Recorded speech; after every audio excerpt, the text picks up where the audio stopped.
A Ismael, el Mayo, Zambada, las autoridades lo han rastreado y tratado de detener durante 50 años. Hasta ahora solo un periodista pudo llegar a él, Julio Scherer García.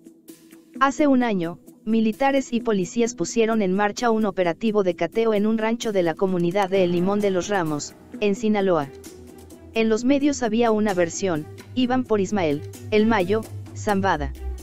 Al paso de las horas la noticia resultó falsa. El fundador del cártel de Sinaloa junto con Joaquín, el Chapo, Guzmán seguía libre. Hace 50 años que autoridades mexicanas y estadounidenses han rastreado, buscado, acechado y cercado al Mayo, Zambada sin resultados. Hasta ahora, solo una persona ha llegado a él, el periodista Julio Scherer García, quien atravesó la sierra de Sinaloa para entrevistar en su propio escondite a uno de los narcotraficantes más buscados en México. Ocurrió en 2010, cuando Scherer estaba a punto de cumplir 84 años y aún tenía intacto el espíritu de reportero que lo convirtió en una leyenda del periodismo mexicano. Ese año, el 4 de abril, la revista Proceso que él fundó en 1976 irrumpió en los kioscos con una portada que a nadie dejó indiferente. En ella aparecía el propio Scherer bajo el brazo del Mayo, Zambada, vestido con una playera polo y cubierta la mitad de su rostro por la sombra de una gorra de béisbol. Un roble de 1.80 metros de estatura al lado de Don Julio, como llamaban todos al periodista que murió hace 3 años, el 7 de enero de 2015. El titular de la revista decía: Proceso en la guarida de El Mayo, Zambada. En el texto una sola declaración del narcotraficante daba cuenta de las infructuosas operaciones de las autoridades en su contra. Algunas veces ha sentido cerca al ejército. 4 veces. El Chapo, más. ¿Qué tan cerca? Arriba, sobre mi cabeza. Fue por el monte, del que conozco los ramajes, los arroyos, las piedras, todo. A mí me agarran si me estoy quieto o me descuido, como al Chapo. Para que hoy pudiéramos reunirnos, vine de lejos. Y en cuanto terminemos, me voy. Teme que lo agarren. Tengo pánico de que me encierren.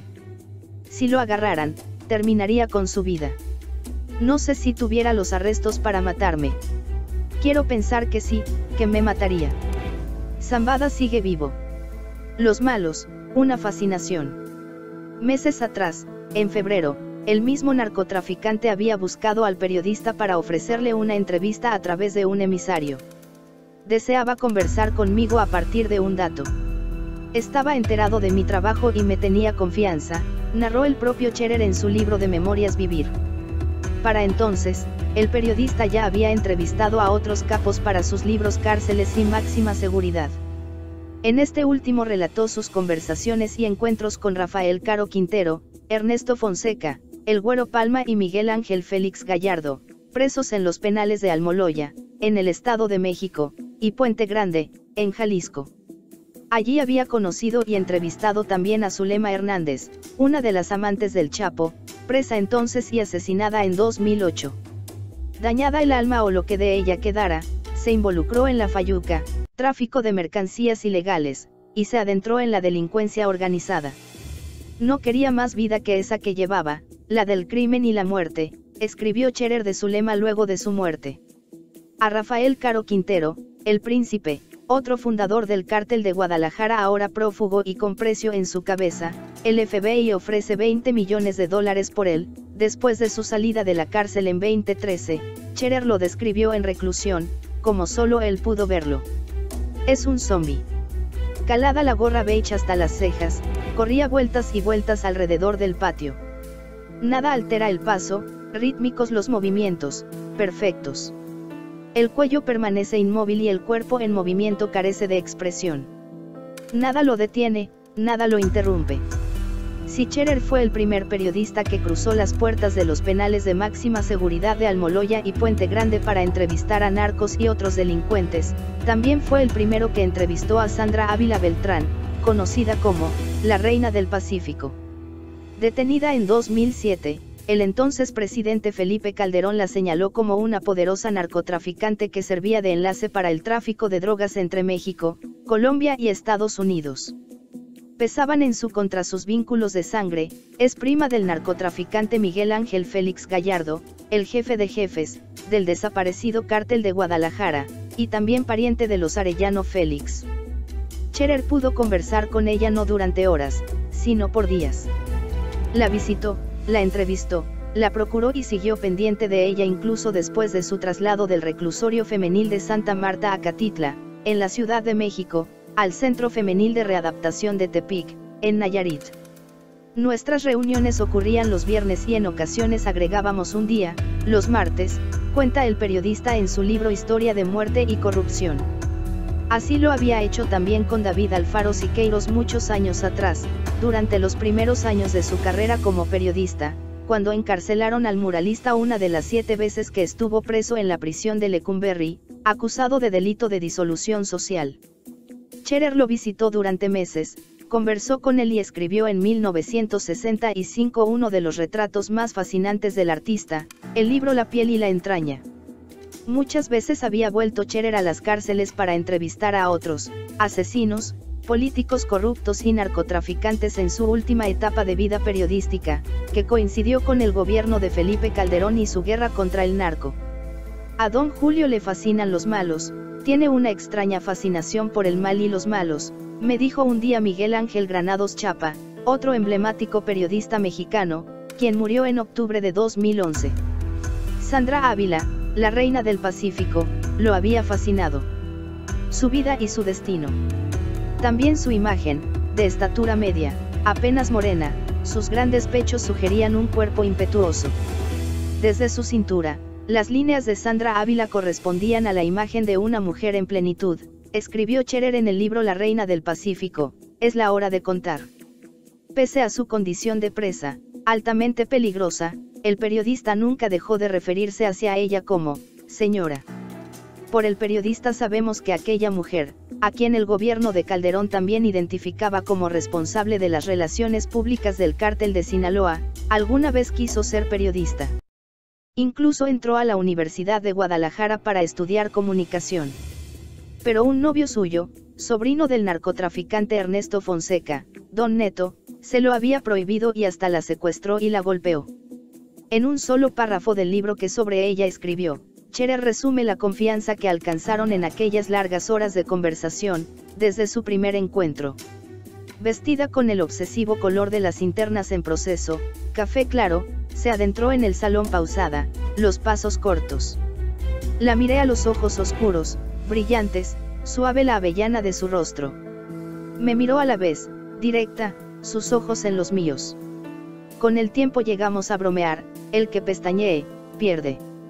El Mayo Zambada, la no entrevista. Con antecedentes profesionales suficientes, acumulados en más de medio siglo de carrera periodística y entrevistas a decenas de personajes como Konrad Adenauer, Salvador Allende, Pablo Neruda, Augusto Pinochet, entre muchos otros, Julio Scherer llegó al Mayo Zambada en marzo de 2010, acompañado de 4 escoltas del líder del Cártel de Sinaloa. Al recibir la invitación del Mayo Zambada, un mes antes, Scherer había acordado con su equipo de la revista Proceso contarlo todo, salvo detalles que pudieran abrir pistas a la autoridad y dar con el delincuente. En su momento repetí que no soy delator, escribió el periodista en Vivir. Sabía que, entre los delincuentes priva una ley que no necesita de redacción alguna para aplicarse, narró. Para el soplón no existe piedad. Ha de pagar su traición con la vida y muchas veces con la vida de sus familiares.